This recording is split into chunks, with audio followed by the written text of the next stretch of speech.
ಏನೇ novel tension ಮಾಡ್ಕೊಂಡು ಸಾಯ್ತಾ ಇದ್ರೆ ನೀನಿಲ್ಲ ಆರಾಮಾಗಿ ಓದ್ತಾ ಕೂತಿದ್ಯಾ? ಇನ್ನೊಂದ್ ಸ್ವಲ್ಪ ಹೊತ್ತಲ್ಲಿ ಇಂಟರ್ವ್ಯೂ ಪೂರ್ತಿ ಆಗತ್ತೆ. ಇಂಟರ್ವ್ಯೂ ಮುಗಿದ ಮೇಲೆ ಹಾಡ್ ಹಾಡ್ಬೇಕು, ಅರ್ಥ ಆಯ್ತಾ?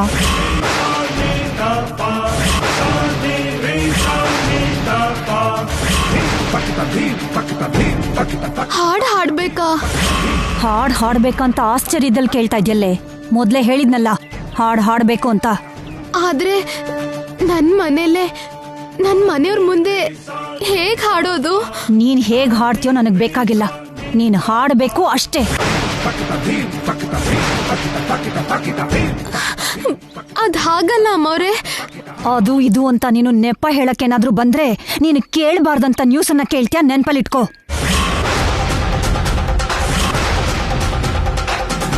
ಕೇಳ್ಬಾರ್ದು ಸುದ್ದಿನ? ಏನದು? ನನ್ ತಮ್ಮನ ಆರೋಗ್ಯ ಚೆನ್ನಾಗೇ ಇದೆ ಅಲ್ವಾ? ನಿಮ್ಮ ಅಪ್ಪನ್ಗೆ ಫೋನ್ ಮಾಡಿ ಕೇಳು, ಅಲ್ಲಿನ ಪರಿಸ್ಥಿತಿ ಏನಿದೆ ಅಂತ ಹೇಳ್ತಾರೆ.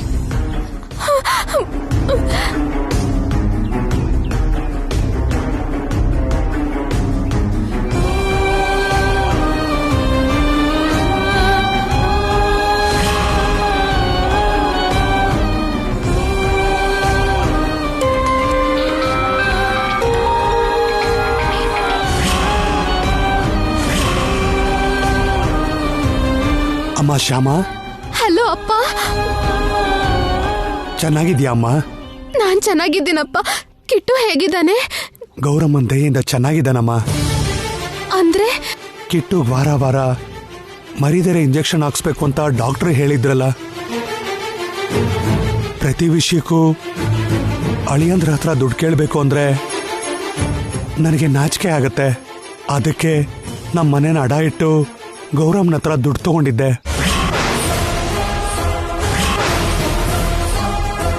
ಹೌದಾ? ಮನೆ ಅಡ ಇಟ್ರ? ಹೌದಮ್ಮ. ಅಮ್ಮ ಶ್ಯಾಮ, ನಿನಗೊಂದು ಸಿಹಿ ಸುದ್ದಿ. ಏನಪ್ಪ? ನಮ್ಮ ಮನೆಗೆ ಪುಟ್ಟ ಪಾಪು ಬರ್ತಿದ್ಯಮ್ಮ. ನಿನಗೆ ಪುಟ್ಟಳಿಯ ಹುಟ್ಟೋದ್ರಲ್ಲಿದ್ದಾನಮ್ಮ.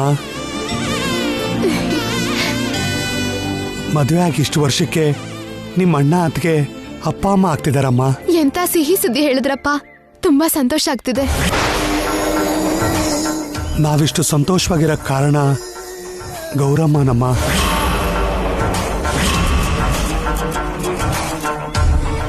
ಸಮಯಕ್ಕೆ ಬೇಕಾಗಿರೋ ದುಡ್ಡನ್ನ ನಮಗೆ ಸಹಾಯ ಮಾಡಿ ನಾವು ಸಂತೋಷವಾಗಿರೋ ಹಾಗೆ ಮಾಡಿದ್ದಾರೆ ನಮ್ಮ ಗೌರಮ್ಮ. ಹೌದಾ? ನಾವು ಸಂತೋಷವಾಗಿರ್ಲಿ ಅಂತ ಗೌರಮ್ಮ ಮಾಡ್ತಿರೋದಾ? ಸರಿನಪ್ಪ, ನಾನು ಆಮೇಲೆ ಮಾಡ್ತೀನಿ. ಅದಕ್ಕೇನ ಹುಷಾರಾಗಿ ನೋಡ್ಕೊಳ್ಳಿ. ಇಡ್ತೀನಿ. ಸರಿನಮ್ಮ.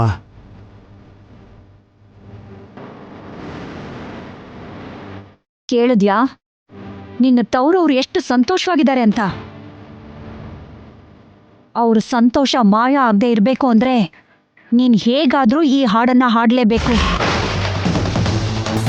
ಇಲ್ಲ ಅಂದ್ರೆ ನನ್ನ ದುಡ್ಡನ್ನ ನನಗೆ ವಾಪಸ್ ಕೊಟ್ಬಿಡಿ ಅಂತ ನಾನೇ ಹೋಗಿ ನಿಮ್ಮಪ್ಪನ ಹತ್ರ ಕೇಳ್ತೀನಿ. ಆಗೇನಾಗತ್ತೆ ಅಂತ ನಿನಗೆ ಗೊತ್ತಲ್ವಾ? ಸಾಲದ ಬಾಧೆ ತಡೆಯಕ್ಕಾಗದೆ ಇರೋ ತಂದೆ ತಾಯಿ,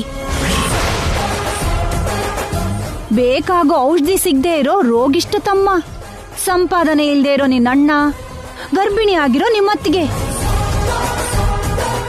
ಎಲ್ರೂ ಒಟ್ಟಿಗೆ ಆತ್ಮಹತ್ಯೆ ಮಾಡ್ಕೊಳ್ಳೋದನ್ನ ಬಿಟ್ರೆ ಅವರಿಗೆ ಬೇರೆ ದಾರಿನೇ ಇರಲ್ಲ.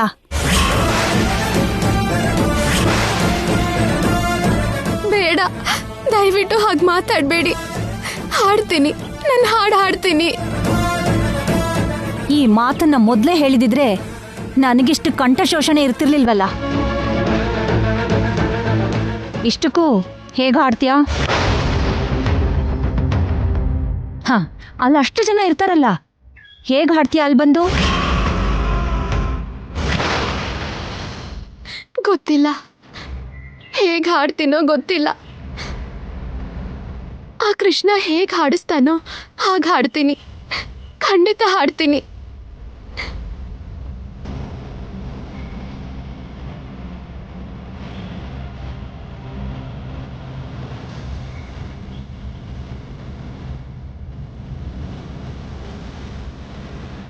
ಕೃಷ್ಣ, ಈ ಸಮಸ್ಯೆಯಿಂದ ನನ್ನ ಹೇಗೆ ಕಾಪಾಡ್ತೀಯಾ?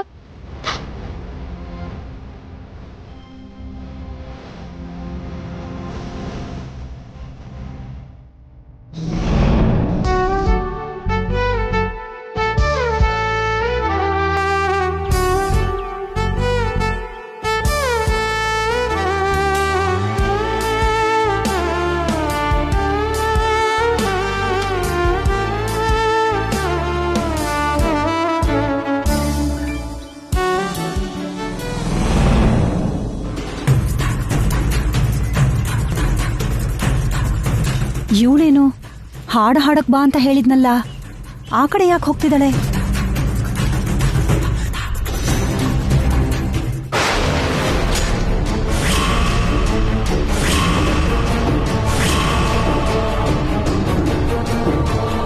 ಶ್ಯಾಮ, ಎಲ್ಲಕ್ಕೆ ಹೋಗ್ತಿದ್ಯಾ? ಕೇಳ್ತಿರೋದ್ ನಿನ್ನನ್ನೇ. ಎಲ್ಲಕ್ಕೆ ಹೋಗ್ತಿದ್ಯಾ? ಅತ್ತೆ,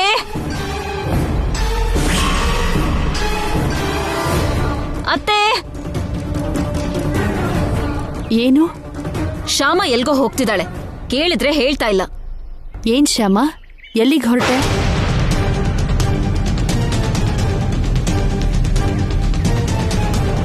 ಅತ್ತೆ, ನನಗೆ ನಾನ್ ವೆಜ್ ವಾಸನೆ ಆಗಲ್ಲ, ಅದಕ್ಕೆ. ನೀನ್ ಓದ್ಕೊ ಅಂತ ಹೇಳ್ದೆ ಅಲ್ವಾ? ಅವ್ರಿಗೆ ನಾನ್ ವೆಜ್ ಮಾಡೋ ನೆಪದಲ್ಲಿ ಅಲ್ಲಿ ನಿಂತ್ಕೊಂಡು ಇಂಟರ್ವ್ಯೂ ನೋಡ್ಬೇಕು ಅನ್ಕೊಂಡಿದ್ದಾಳೇನೋ. ಹಾಗೇನೂ ಇಲ್ಲ ಅಕ್ಕ. ಅದೇನಾದ್ರೂ ಪರವಾಗಿಲ್ಲ, ನೀನು ಈ ಕೆಲಸ ಎಲ್ಲ ಬಿಟ್ಟು ಓದ್ಕೊಳ್ಳೋ ಕಡೆ ಗಮನ ಕೊಡು.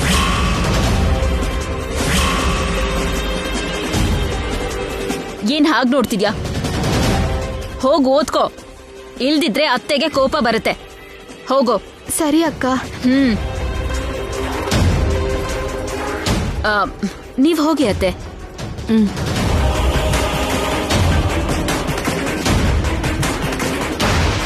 ಶ್ಯಾಮನ ಕಳಿಸ್ತಿದ್ದೀರಲ್ಲ, ಏನ್ ಮಾಡ್ಲಿ ಈಗ? ಓದ್ಕೊ ಅಂತ ಹೇಳಿದ್ರೆ ಮಾಸ್ಕ್ ಹಾಕೊಂಡು ಹೊರಗಡೆ ಬಂದ್ಲು. ಅತ್ತೆ ಕೇಳಿದ್ರೆ ಏನೋ ಸುಳ್ಳು ಹೇಳಿದ್ಲು. Something is wrong. ಏನೋ ನಡೀತಾ ಇದೆ, ಏನು ಅಂತ ತಿಳ್ಕೊಳ್ಬೇಕು.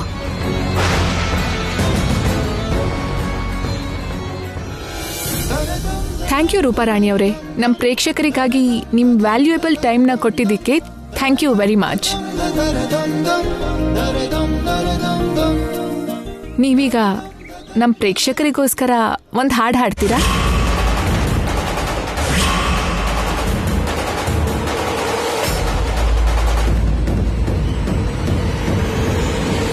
Cut cut. ಅಮ್ಮ, ಸ್ವಲ್ಪ ಗ್ಯಾಪ್ ಕೊಟ್ಟು ಹಾಡ್ತೀಯಾ ಇಲ್ಲ ಈಗಲೇ ಹಾಡ್ತೀಯಾ? ಒಂದ್ 5 ನಿಮಿಷ ಬಿಟ್ಟು ಹಾಡ್ತೀನಿ ಸರ್. ಸರಿನಮ್ಮ, take your own time. Director sir, ಹಾಡನ್ನ ಇಲ್ಲೇ ಹಾಡ್ಬೇಕಾ? ಇಲ್ಲೇ ಚೆನ್ನಾಗಿದೆಯಲ್ಲಮ್ಮ. ಅಂದ್ರೆ ಹಾಡು ಹೀಗೆ ಸೋಫಾದಲ್ಲಿ ಕೂತ್ ಹಾಡೋದಕ್ಕಿಂತ ಸ್ವಲ್ಪ ಬೇರೆ ಜಾಗದಲ್ಲಿ ಹಾಡ್ಬೋದಲ್ಲ ಅಂತ.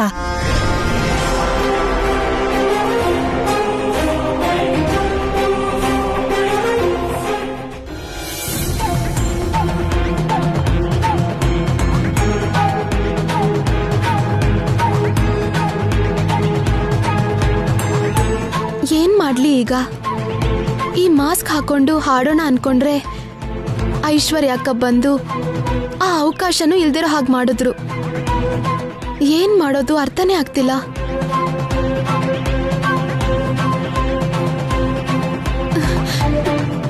ಕೃಷ್ಣ, ಯಾಕೆ ಹೀಗ್ ಮಾಡ್ದೆ? ಈಗ ನಾನು ಹಾಡು ಹೇಳ್ದೆ ಇದ್ರೆ ರೂಪರಾಣಿ ನಿಜ ಸ್ವರೂಪ ಹೊರಗಡೆ ಬಂದ್ರೆ ಗೌರಮ್ಮಂಗೆ ನನ್ನ ಮೇಲೆ ಎಷ್ಟು ಕೋಪ ಬರುತ್ತೆ. ಆಮೇಲೆ ಆ ಕೋಪದಲ್ಲಿ ಗೌರಮ್ಮ ಹೋಗಿ ನನ್ನ ಸಾಲ ತೀರ್ಸಿ ಅಂತ ಅಪ್ಪನ ಹತ್ರ ಹಠ ಹಿಡಿದ್ರೆ ಏನ್ ನನ್ನ ಪರಿಸ್ಥಿತಿ?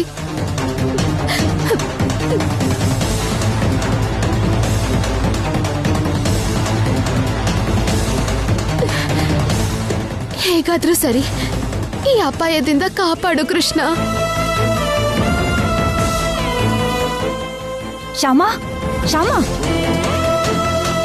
ಅಮ್ಮವ್ರೆ, ನಾನಿದನ್ನ ಹಾಕೊಂಡು ಹಾಡೋಣ ಅನ್ಕೊಂಡೆ, ಆದ್ರೆ ನಾನು ಎಲ್ಲ ನೋಡ್ದೆ. ನೋಡು, ನೀನೇನು ಮಾಡ್ತೀಯೋ ಹೇಗ್ ಮಾಡ್ತೀಯೋ ನನಗೆ ಬೇಕಾಗಿಲ್ಲ. ನೀನು ಹಾಡಬೇಕು ಅಂದ್ರೆ ಹಾಡಬೇಕು. ಇನ್ನೊಂದು ಸ್ವಲ್ಪ ಹೊತ್ತಲ್ಲಿ ಇಂಟರ್ವ್ಯೂ ಮುಗ್ದು ಹೋಗತ್ತೆ. ಇಂಟರ್ವ್ಯೂ ಕೊನೆಯಲ್ಲಿ ನೀನು ಹಾಡಬೇಕು. ನಾನು ಸನ್ನೆ ಮಾಡ್ತಿದ್ದ ಹಾಗೆ ನೀನು ಹಾಡಕ್ ಶುರು ಮಾಡಬೇಕು.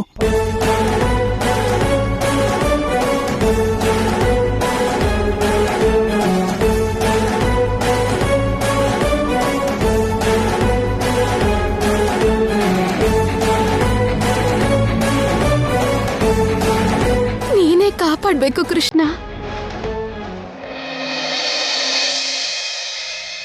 ಸ್ಟಾರ್ಟ್ ಮಾಡಿ.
ಅದು ಶ್ಯಾಮನ್ ಸೀರೆ ಅಲ್ವಾ?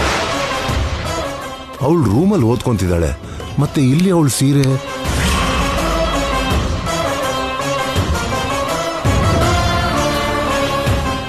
ಅತ್ತೆ, ಶ್ಯಾಮ ಓದೋದ್ ಬಿಟ್ಟು ಹಾಡ್ ಕೇಳಿಸ್ಕೊಳ್ಳೋದಕ್ಕೆ ಬಂದಿದ್ದಾಳೇನೋ ಅಂತ ನನ್ಗೆ ಅನುಮಾನ ಬರ್ತಿದೆ.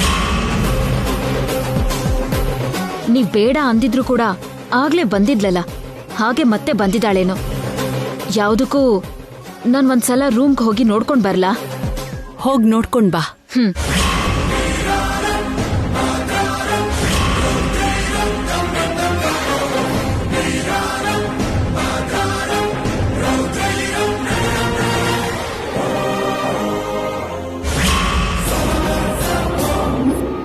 ಶ್ಯಾಮ, ಶ್ಯಾಮ,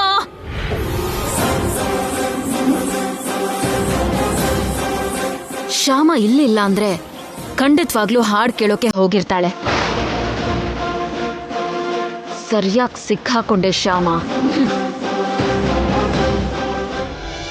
ಯಮುನೆಯ ತೀರದಲ್ಲಿ ಮುರಳಿಯ ನುಡಿಸುತ್ತಲೇ ಹಸುಗಳ ಮೇಯಿಸುವ ಕೃಷ್ಣಮೂರ್ತಿ, ಮಣ್ಣನ್ನು ಮೆಲ್ಲುತ್ತಲೇ ಬೆಳ್ಳಿಯ ಸವಿಯುತ್ತಲೇ ಕಣ್ಣನ್ನು ಸೆಳೆಯುತ್ತಿಹ ಕೃಷ್ಣಮೂರ್ತಿ. ಸುಳಿಗಾಡಿ ಕಣ್ಣು ದೋಷಗಳ ಚೆನ್ನ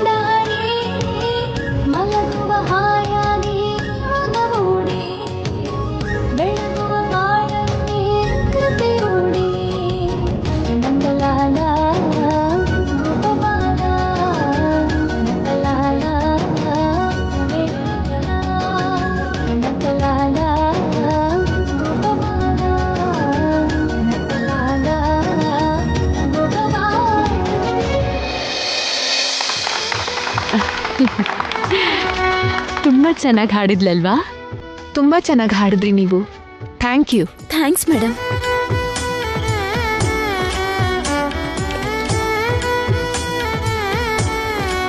ನೀವು ಸಿಂಗರ್ ಆಗಿ ಇನ್ನೂ ದೊಡ್ಡ ಹೆಸರು ಮಾಡಲಿ ಅಂತ ಹೇಳ್ತಾ ಇಂಟರ್ವ್ಯೂ ಮುಗಿಸ್ತೀನಿ. ಪ್ಯಾಕಪ್. ಬರ್ತೀನಮ್ಮ. ಬರ್ತೀವಿ ಸರ್. ಸರಿಪ್ಪ.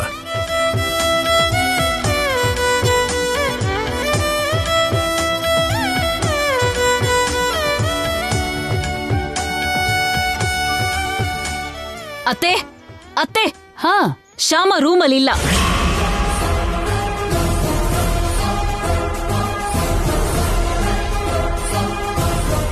ಸರಿಯಾಗಿ ನೋಡಿದ್ಯಾ? ನೋಡ್ದೆ ಅತ್ತೆ, ಶ್ಯಾಮ ರೂಮಲ್ಲಿ ಇಲ್ಲ.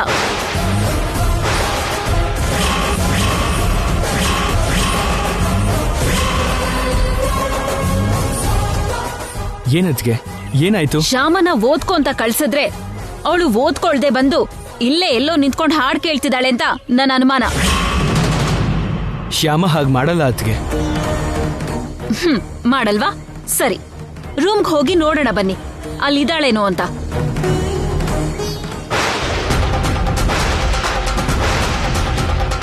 ಬನ್ನಿ. ಸರಿ, ನಡೀರಿ.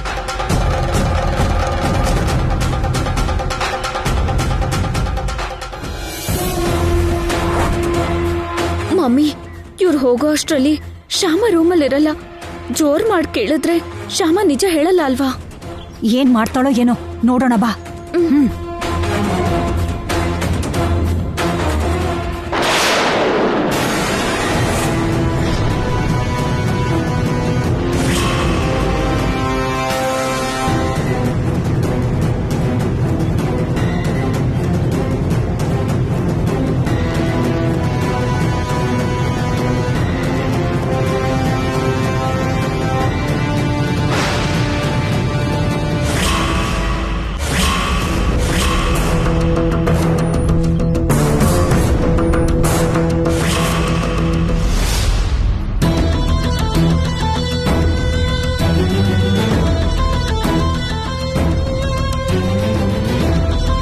ಇಲ್ಲೇ ಅಲ್ವಾ ನಾನು ಶ್ಯಾಮನ್ ನೋಡಿದ್ದು?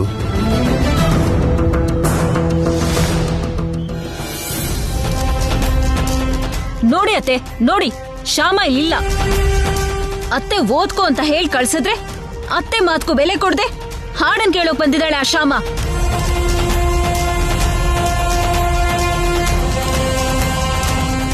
ಅಷ್ಟಕ್ಕೂ ರೂಪಾರಾಣಿ ಹಾಡ್ಗೂ ಶ್ಯಾಮಂಗೂ ಏನ್ ಸಂಬಂಧ?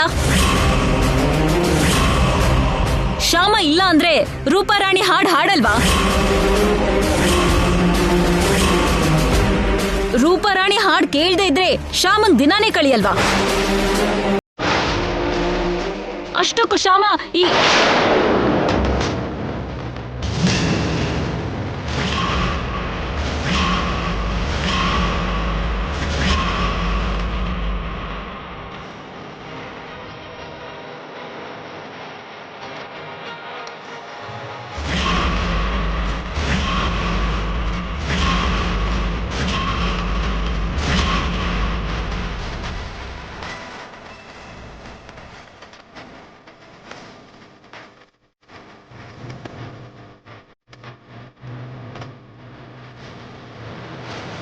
ನೋಡಿದ್ರ ಅದಕ್ಕೆ, ಶ್ಯಾಮ ಇಲ್ಲೇ ಇದ್ದಾಳೆ, ಓದ್ತಾ ಇಲ್ಲೇ ಕೂತಿದ್ದಾಳೆ. ಆಗ್ಲೇ ಹಾಡ್ ಹಾಡ್ತಿರ್ಬೇಕಾದ್ರೆ ನಾನ್ ಮೇಲ್ ಬಂದಿದ್ದೆ, ಆಗ ಶ್ಯಾಮ ಇಲ್ಲಿರ್ಲಿಲ್ಲ.